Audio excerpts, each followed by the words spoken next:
Hi, my name's Phil. I like to talk about politics, and in this video I like to discuss how some Conservatives realise that the party may have made a serious error in having such a long leadership contest, because it means the new leader will not be in place to challenge Rachel Reeves in her first budget. So why is this a problem for them, and what could they do about it? But first, for daily political commentary, please click the subscribe button so you don't miss out. So the upcoming Labour budget, very high stakes for many reasons, but for the Tories, it's their best chance to get on the front foot in opposition. If, as a Conservative, you genuinely believe that Labour are going to fail in government, then actually it's not that big a deal. You believe that all you have to do is sit back, wait for the government to mess everything up with their woke and tree-hugging nonsense, and power back up the polls in a few years, right? But let's say you think there is a good chance that Labour will reduce NHS waiting lists, clean up rivers and lakes, improve public transport, get more homes built, and otherwise improve the standard of living. Then you'll also see the urgency in getting on top of Labour early. And there won't be an easier opportunity than this first budget. Because although I don't think it's going to be what some commentators are claiming it to be, it will still be easily Labour's least crowd-pleasing budget. The first budget is one where, yes, they already said they're going to be announcing extra investment and public spending, but it will also be the budget that clears up the mess. Now, clearing up mess in politics is very unpopular. The process anyway, everyone wants the end result, but then when you tell them how you're going to do it, it doesn't matter how you say you're going to do it, there's a lot of people don't like that. The expectation will be that Labour will deliver increasingly more positive budgets as the Parliament progresses, reaching the most positive at all before the next election.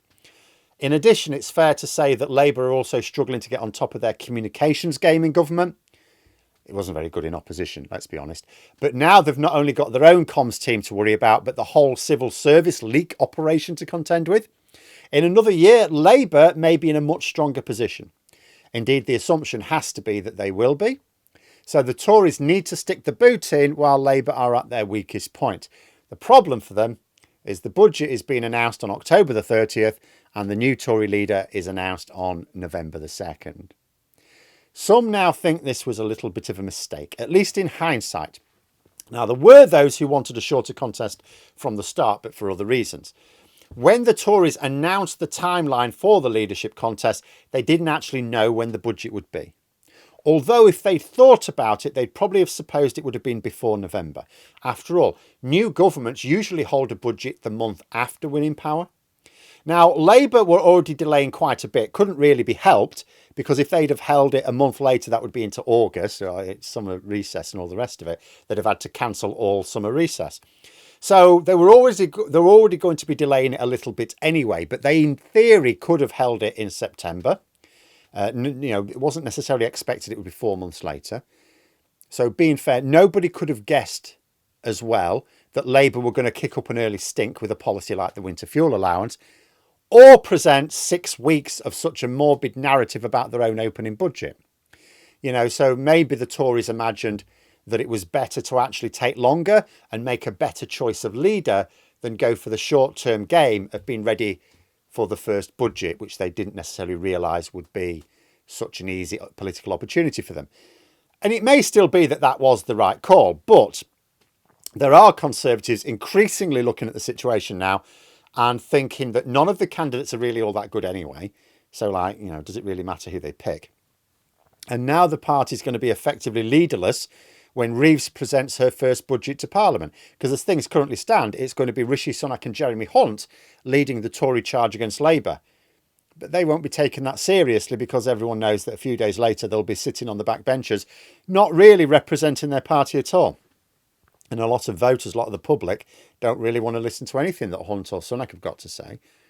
So there are some who want the contest cut short now, in order to announce the winner before the end of the month. Of the leadership contenders, I've seen that Jenrick and Tugendhat support that. I don't know about the other two. The thing is, though, is it even possible? It sounds too late.